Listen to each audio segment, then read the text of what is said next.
Hello student, आज मैं हिंदी में आपको नया टॉपिक यूपी बोर्ड में ये जो आपका पेपर होने वाला है उसके लिए इम्पोर्टेंट टॉपिक है जो 3 नंबर की स्कोरिंग करने में आपकी हेल्प करेगा।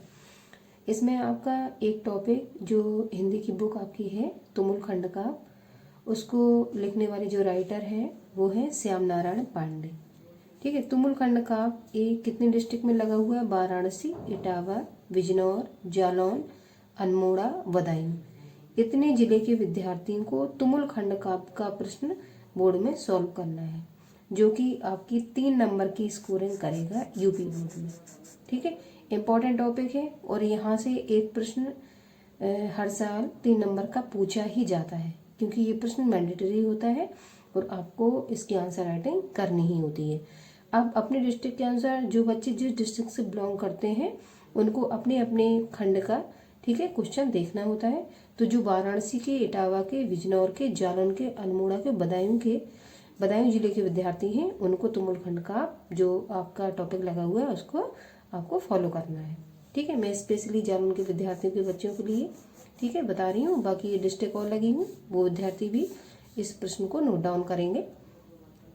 अब प्रश्न किस तरीके से आपका बोर्ड में पूछा गया है अभी तक, तो प्रश्न मैंने कई सारे लिखे हैं इतफा करके और कितने साल में कौन सा प्रश्न आया मैंने ये भी उसमें डाला हुआ है। आंसर आपको सिर्फ एक ही करना है, किस तरीके से आंसर राइटिंग करनी है आपको और किस तरीके से आपको कहाँ अंडरलाइन देनी है, मैंने सारी चीज़ें इसमें आपको बताई हैं।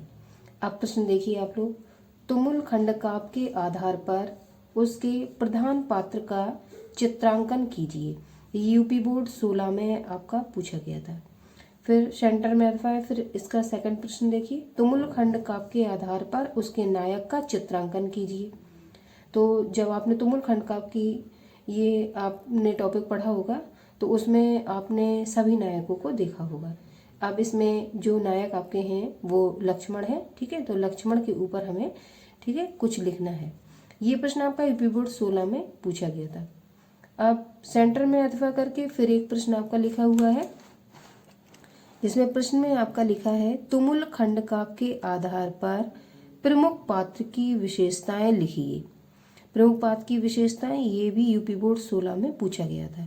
अब कई सारे सेट बनते हैं यूपी बोर्ड में, अब ये कई सारे सेट में अलग अलग पूछा गया होगा तभी ये 2016 आपका सन ये पड़ा हुआ है इसमें। ठीक है, तो आंसर राइटिंग में सिर्फ आंसर एक ही लिखना है लेकिन प्रश्न कई सारे पूछे गए हैं और इस सारे प्रश्नों का मीन एक ही है कि लक्ष्मण जो नायक हैं खंड काव्य के उनकी विशेषताओं का हमें यहाँ पे चित्रांकन करना है। देखिए, तुमुल खंड काव्य के आधार पर नायक लक्ष्मण का चरित्रण कीजिए। यूपी बोर्ड 16, 13, 12, 11, 7, 5, 14, 6, 1, 8, 4 इतने सन में ये रिपीट हुआ क्वेश्चन है, इसलिए इम्पोर्टेंट ये प्रश्न आपका हुआ।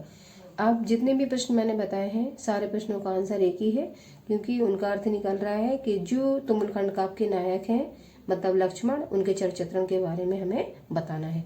तो किस तरीके से आपको आंसर राइटिंग करनी है, देखिए उत्तर मैंने लिखा है तुमुल खंड काव्य के प्रमुख कथानायक लक्ष्मण है। तो नायक लक्ष्मण है ये आपको पता होना चाहिए। ठीक है, राम के बारे में आपको नहीं लिखना है, ना ही आपको और कोई जो मेघनाथ हैं और भी कई सारे पात्र हैं इसमें रावण है उन सब के बारे में नहीं लिखना है। इम्पोर्टेंट रोल लक्ष्मण ने प्ले किया है। ठीक है, तो लक्ष्मण के बारे में हमें यहाँ पे लिखना है। अब देखो नायक है तो नायक के नीचे हमने अंडरलाइन दी है इस तरीके से, इसी तरीके से आप लोग आंसर राइटिंग में अंडरलाइन देंगे। आगे संपूर्ण खंड काव्य की कथा वस्तु इनके इर्द गिर्द घूमती है। इनके किसके? जो लक्ष्मण है उनके। लक्ष्मण के चरित्र की प्रमुख विशेषताएं निम्नलिखित हैं। ठीक है, निम्नलिखित के बाद पहले हेडिंग डालेंगे सौंदर्य की मूर्ति। किसके लिए कहा गया? लक्ष्मण के लिए। लक्ष्मण का रूप सौंदर्य अद्वितीय था। ठीक, लक्ष्मण बहुत सुंदर थे। अद्वितीय का मतलब कि बहुत सुंदर ये थे। उनका व्यक्तित्व अत्यंत आकर्षक था। उनकी पर्सनालिटी जो थी अत्यंत अट्रैक्टिव थी क्योंकि वो सुंदर बहुत थे। कवि ने उनके बारे में कहा है। अब देखिए, जब भी हम 3 नंबर के प्रश्न में आंसर राइटिंग करेंगे और ये जब हम खंड काव्य के नायक की कथा वस्तु का वर्णन करेंगे या उनकी विशेषताओं का वर्णन करेंगे तो 1-2 कोटेशन अगर आप डालेंगे तो उससे आपको अच्छे नंबर मिलेंगे। कोटेशन आपको जो वाक्यांश है वो आपको तैयार करने हैं। मेरे हिसाब से 2 तैयार कर लेना, मैंने 2 ही इसमें दिए हुए हैं और वो सिंपल है। ठीक है, अगर आप 3 तैयार कर सकते हो तो 3 कर लेना। मेरे हिसाब से 2 वाक्य सफिशिएंट रहेंगे। अब जब आंसर राइटिंग में आप कोटेशन डालेंगे तो कोटेशन आप दूसरे पेन से, ठीक है, राइटिंग करेंगे। अब देखिए कोटेशन में मैंने क्या लिखा हुआ है, थी बोल में सुंदर सुधा उर में दया का वास था। अब आप 2-3 बार इस कोटेशन को अपनी किसी कॉपी में, जो रफ कॉपी है उसमें लिख कर देख लेंगे तो आपको याद हो जाएगा।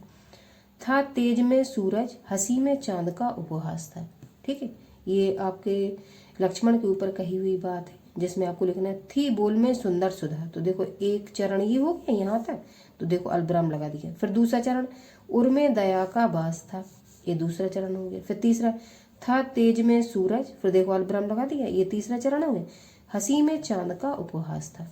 इतना अगर आप तैयार कर लेंगे और इस सौंदर्य की मूर्ति में इस कोटेशन को डालेंगे तो आपको बहुत अच्छे नंबर मिलेंगे। दूसरी हेडिंग आपकी भ्रात बत्सल। भ्रात माने भाई, बत्सल माने प्रेम।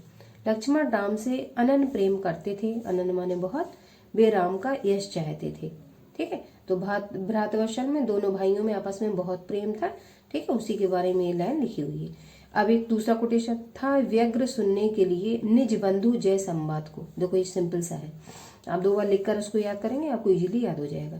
था व्यग्र सुनने के लिए निज बंधु जय संवाद को, ठीक है, दोनों भाइयों के बीच जो व्यग्रता थी वो सुनने के लिए, वो निज बंधु मतलब अपने भाई की, बंधु मतलब भाई की कुछ भाषा या वाणी सुनने के लिए वो कैसे व्यग्र मतलब व्याकुल थे, ठीक। आगे तीसरी परम शक्तिशाली, तीसरी हेडिंग आपकी परम शक्तिशाली। यह सत्य है कि लक्ष्मण उदार हृदय तथा कोमल स्वभाव वाले हैं, ठीक है। युद्ध में लक्ष्मण धीर, धीर का मतलब कैसे थे, आपके डरने वाले नहीं थे, निडर, वीर, गंभीर तथा भीषण योद्धा हैं, ठीक है। ये उनकी तारीफ में लिखी, क्योंकि किसी की विशेषता जब हम लिखते हैं तो उसके गुणों का ही बखान करते हैं, ठीक है।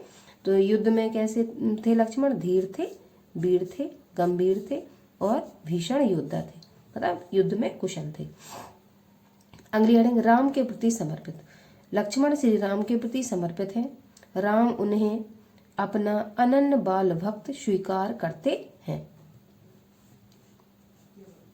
फिर से देख लीजिए, लक्ष्मण श्री राम के प्रति समर्पित है, तो यहाँ पे आप अंडरलाइन दे सकते हैं इस तरीके से, समर्पित हैं। आगे देखिए, राम उन्हें अपना अनन्य बाल भक्त स्वीकार करते हैं, वह श्री राम के कारण ही वन में उनके साथ आए थे और प्रत्येक कार्य से पूर्व उनसे आशीर्वाद लेते थे। अब देखिए आशीर्वाद ये शब्द लिखा हुआ है, इसको आपको ध्यान से देखना है। हिंदी में 1 नंबर का ये आपका प्रश्न आता है, शुद्ध अशुद्ध शब्द में आशीर्वाद किस तरीके से लिखेंगे। तो आशीर्वाद अधिकतर बच्चे इस तरीके से लिख देते हैं, आशीर्वाद, ये शब्द गलत होता है, आशीर्वाद, ठीक है। ये शब्द आपका शुद्ध शब्द में आता है, ये वा के ऊपर रा चढ़ता है, ठीक है, आशीर्वाद, इस तरीके से आशीर्वाद लिखा जाता है, ठीक है, इस तरीके, ये सही है, ठीक है। आई होप ये जो मैंने आपको 4 हेडिंग लिखवाई हैं वो अच्छे से समझ में, अगर एक बार भी आप पढ़ लेंगे और कोटेशन आप लिख कर देख लेंगे तो भी आपको ये टॉपिक 3 नंबर का क्लियर हो जाएगा। आगे देखिए, उनमें एक नायक के सारे गुण विद्यमान थे, किसमें, लक्ष्मण में। फिर देखो पूरी हेडिंग लिखने के बाद फिर नीचे लास्ट में कंक्लूजन डाला जाता है या निष्कर्ष के पूरा लिखने के बाद क्या सारांश निकला, ठीक है। तो सारांश में भी हम उनके जो तारीफ होती है उसमें कुछ शब्द लिख देते हैं। देखिए, निष्कर्ष रूप में कहा जा सकता है कि लक्ष्मण वीर योद्धा, भ्रात वत्सल अपने भाई से प्रेम रखने वाले, वीर योद्धा, हृदय के कोमल, सर्वज्ञता, सबको जानने वाले, चरित्र के रूप में खंड काव्य में चित्रित हुए हैं, ठीक है। इतना लिखने के बाद आप जो लास्ट में हमने निष्कर्ष लिखा हुआ है उसमें आप अंडरलाइन दे देंगे और आपका 3 नंबर का प्रश्न इस तरीके से पूरा तैयार हो जाएगा। आई होप आप इस तरीके से लिखेंगे, आपको इस प्रश्न में पूरे 3 में 3 नंबर मिलेंगे। मुझे आशा है आप लोगों को ये 2024 मैंने 22 फरवरी से जो आपके बोर्ड एग्जाम होने वाले हैं उसके लिए इम्पोर्टेंट फैक्ट पढ़ा रही हूँ मैं, सारे जितने भी हैं, और मुझे विश्वास है इसमें से बहुत सारे प्रश्न मेरे आपके बोर्ड में मिलेंगे। जिस हिसाब से मैं जो टॉपिक पढ़ा रही हूँ वो आपकी स्कोरिंग करने में पूरी हेल्प करेगा। मुझे विश्वास है आप लोग इसको अपनी कॉपी में नोट डाउन कर लेंगे या फिर तैयार करके आप लोग जाएंगे। जितना भी मैं बता रही हूँ 3 नंबर का, 2 नंबर का, या व्याख्या मैंने कल पढ़ाई थी जैसे हाई स्कूल के बच्चों को, तो व्याख्या जितनी मैं इम्पोर्टेंट बता रही हूँ आप लौट कर आएंगे, या वीडियो यहीं इसी चैनल पर पड़ा रहेगा, आप उसको ओपन करके देखिएगा। आपको बहुत सारे प्रश्न मेरे पढ़ाए हुए नोट से मिलेंगे।